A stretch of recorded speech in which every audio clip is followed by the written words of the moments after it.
Facebook post illustrated with pictures says, "The pit temple next to the river is said to be the ancient Lord Shiva's temple of Bijbehara, mentioned by Kalhan in Vijeshwara."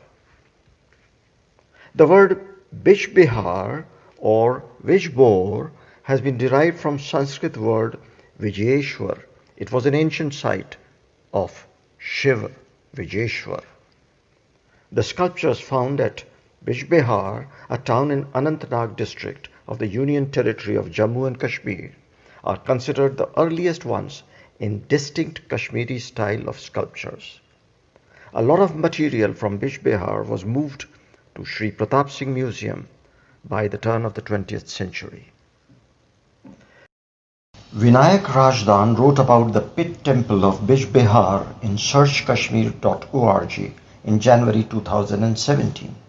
We quote, "Although a lot of old fragments can be found in the pit, John Syedmak mentions about a standing Ganesha, the oldest from around early 7th century AD.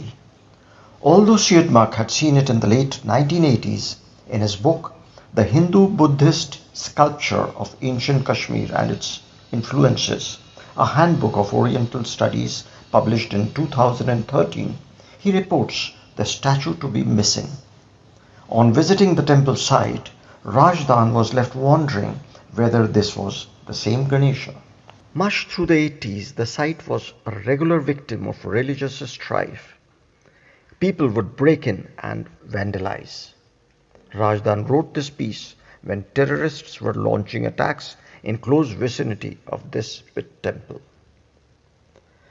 Whatever remains of the Bijbehara pit temple in Kashmir is a reminder of the ancient Burza home site, a prehistoric settlement in the village of the same name in the Srinagar district, 16 kilometers to the northwest of Srinagar. Archaeological excavations have revealed 4 phases of cultural significance between 3000 BC and 1000 BC. The different periods represented by the Burza home sites stretch from the Neolithic to Megalithic to prehistory. The remarkable find during this period was of pits that were inferred as dwelling units. This site was nominated in April 2014 for declaring it as a UNESCO World Heritage Site by the Permanent Delegation of India to UNESCO and is yet to be approved.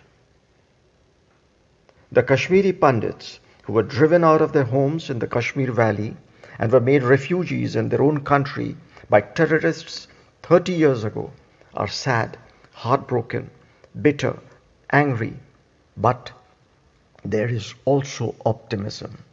They feel Kashmir will once again embrace inclusiveness. This is what they are saying on social media.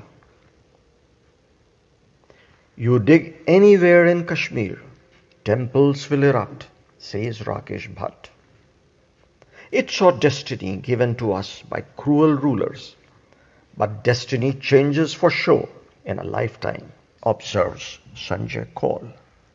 Still to come to terms, what prompted a mass movement from a peace-loving population to taking up guns fighting for liberation of Kashmir? Whether it were Jagmohans of the world or the Abdullahs, the verdict was delivered. The society was divided and the brotherhood challenged. Kashmir was a center of Sufi pilgrimage. Who in Islam doesn't like Sufism? Is it the Wahhabi?